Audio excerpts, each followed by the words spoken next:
दैव जात दुःखे भरता दोष ना कुणाचा पराधीन आहे जगती पुत्र मानवाचा दोष ना कुणाचा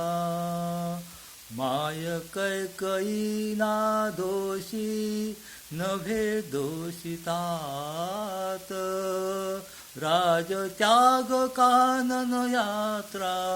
सर्व कर्म जात खेळ चाललासे माझा पूर्व संचिताचा पराधीन आहे जगती पुत्र मानवाचा दोष ना कुणाचा